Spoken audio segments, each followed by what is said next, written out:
Perkenalkan, nama saya Bilfiri Subakti dengan NIM 210306139 dari Prodi Peternakan A dengan dosen pengampu Ibu Tati Pilianasari SPTMP. Di sini saya akan menjawab pertanyaan 7 soal. Yang pertama, proses pencernaan karbohidrat pada ternak ruminansia dan non-ruminansia.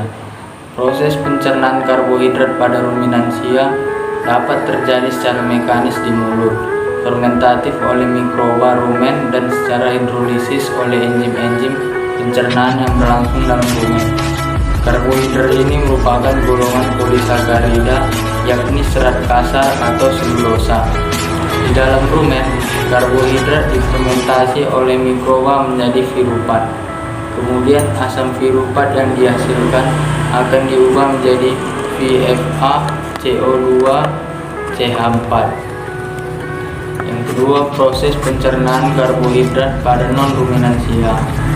Sumber energi utama untuk ternak non-ruminansia seperti unggas dan babi adalah BETN yang berupa lemak sederhana, trigliserida, dimetabolis menjadi asam-asam lemak bebas, dan bersama-sama garam empedu membentuk misel, terus masuk ke usus dalam bentuk trigliserida dan bergabung bersama lipoprotein membentuk kilomikron dan kemudian masuk ke saluran limpa. Yang kedua, proses metabolisme karbohidrat pada hati. Selanjutnya saya akan menjelaskan tentang proses metabolisme karbohidrat pada hati. Hati mengubah glukosa dalam darah menjadi glikogen yang kemudian disimpan dalam hati atau glikogenesis. Pada saat kadar gula dalam darah tinggi, lalu pada saat kadar gula menurun, maka cadangan glikogen di hati atau asam amino dapat diubah menjadi glukosa dan dilepaskan ke dalam darah atau gluconeogenesis. Selanjutnya, saya akan menjelaskan nomor 3. Proses pencernaan protein pada ruminansia. Protein hidrolisis menjadi digopeptida oleh enzim proteolitis yang dihasilkan oleh mikroba. Sebagian mikroba dapat memanfaatkan oligopeptida hidrolisis lebih lanjut menjadi asam amino. Lebih kurang 82% mikroba rumen dapat menggunakan N-amonia. Karena itu mereka lebih suka merubah A tersebut menjadi amonia. Selanjutnya, proses pencernaan protein pada non-ruminansia pada rongga mulut atau paru dan berakhir di kloaka.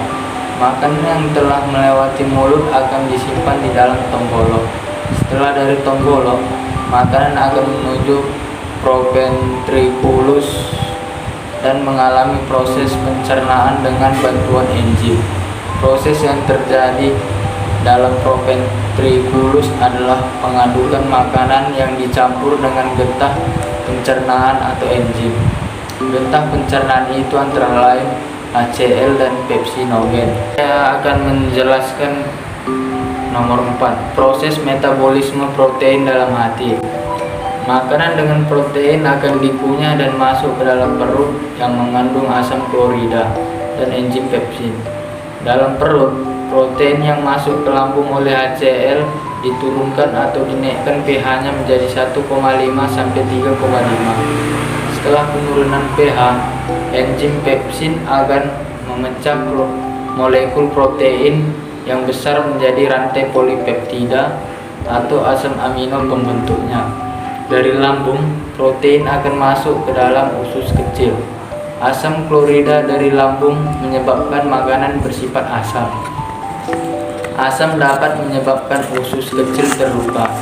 Oleh karena itu, skleretin dan CCK mendorong pankreas mensekresikan natrium bikarbonat untuk menetralkan sifat asamnya. Proses pemecahan protein dalam usus kecil disebut dengan proteolisis. Proteolisis dimulai saat makanan masuk ke usus kecil dan menyentuh enterokinase yang menempel di dinding usus. Enterokinase membangunkan enzim tripsin yang tertidur dan mengaktifkannya. Enzim tripsin membangunkan enzim kemotripsin. Setelah enzim aktif, pemecahan protein kembali berlangsung oleh enzim kemotripsin, tripsin, dan erepsin. Dan peptidase yang berfungsi memecah molekul kompleks protein menjadi asam amino. Setelah metabolisme protein selesai, asam amino akan dikirim ke hati melalui aliran darah untuk kemudian digunakan dalam metabolisme karbohidrat. Asam amino digunakan untuk membantu pada metabolisme karbohidrat. Selanjutnya saya akan menjelaskan nomor 5, yaitu pencernaan lemak pada ternak ruminansia dan non-ruminansia. Yang pertama, pada ruminansia. Pencernaan lemak pada ternak ruminansia dimulai di dalam rumen. Proses yang pertama adalah hidrolisis atau lipolisis lemak yang akan diputuskan ikatan ester triglycerida dan fosfolipis dan glikolipid yang dilakukan oleh bakteri rumen. Asam lemak tak jenuh akan dijumpai juga pada proses ini. Asam lemak tak jenuh akan dipisahkan dari asam lemak, gliserol, dan galaktosa. Setelah dipisahkan, asam lemak jenuh tersebut akan diubah menjadi VFA. Yang kedua, pencernaan lemak pada non-ruminansia. Proses metabolisme lemak terbagi atas dua jalur, yaitu endogen dan jalur eksogen. Metabolisme lemak secara eksogen adalah sintesis lemak yang berasal dari pakan yang dikonsumsi ternak. Sedangkan lemak yang berasal dari pakan akan diserap enterosit mukosa usus halus dalam bentuk asam lemak dan kolesterol. Metabolisme lemak oleh hati meliputi 1. Oksidasi asam lemak untuk menyuplai energi bagi fungsi tubuh yang lain. Yang kedua, sintesis kolesterol, fosfolipid, dan sebagian besar lipoprotein. Yang ketiga, sintesis lemak dari protein dan karbohidrat. Hampir semua lemak yang dicerna diserap ke dalam sirkulasi limpa sebagai 12 kilomikron yang merupakan gabungan dari triglycerida dan fosfolipid, kolesterol, dan lipoprotein. Selanjutnya saya akan menjelaskan nomor 7, hubungan antara lemak, protein, dan karbohidrat.